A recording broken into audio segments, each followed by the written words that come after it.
Let's go ahead and bring in Lieutenant Colonel Jonathan Conricus, spokesperson for the Israeli Defense Forces, joining us now from central Israel. Lieutenant Colonel, thank you so much for joining us here. We know the past 24 hours have been very, very difficult. What's the situation on the ground right now? It is another extremely difficult day in Israel.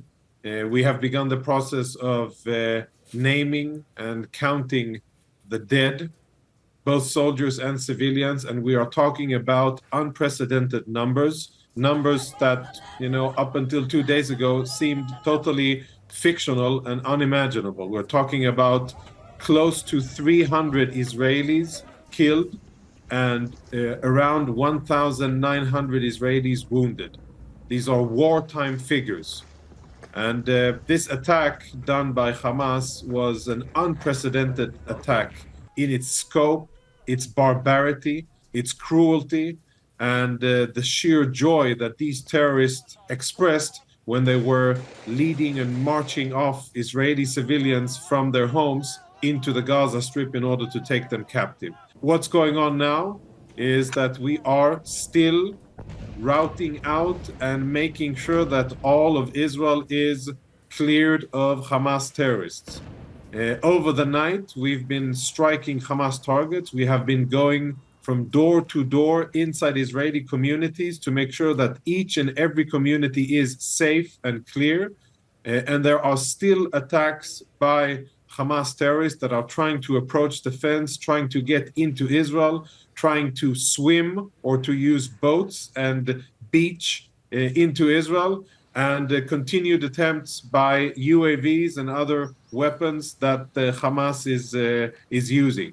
And this looks like it's far from over. We have seen those striking images, sir, of people being kidnapped in Israel. What can you tell us about the hostage situation? Do you know how many people are still being held? The number is confidential, and it is an extremely sensitive situation.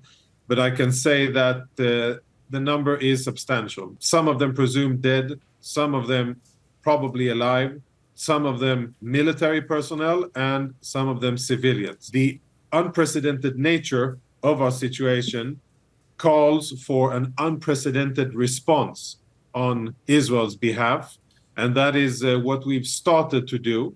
We've struck quite a lot of Hamas's military targets in Gaza already, and we are preparing to expand that military activity and strike further targets.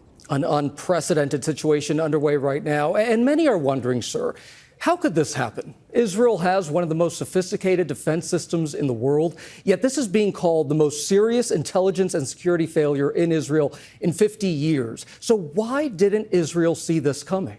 Those are very valid questions, and many in Israel are asking them, demanding answers, and rightfully so. And once the fighting is done, the IDF will avail itself to a hard reckoning of what happened and why it happened.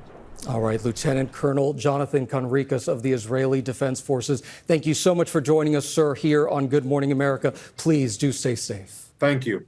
Thank you. Well, hey there, GMA fans. Robin Roberts here. Thanks for checking out our YouTube channel. Lots of great stuff here. So go on, click the subscribe button right over here to get more of awesome videos and content from GMA every day, anytime. We thank you for watching, and we'll see you in the morning on GMA.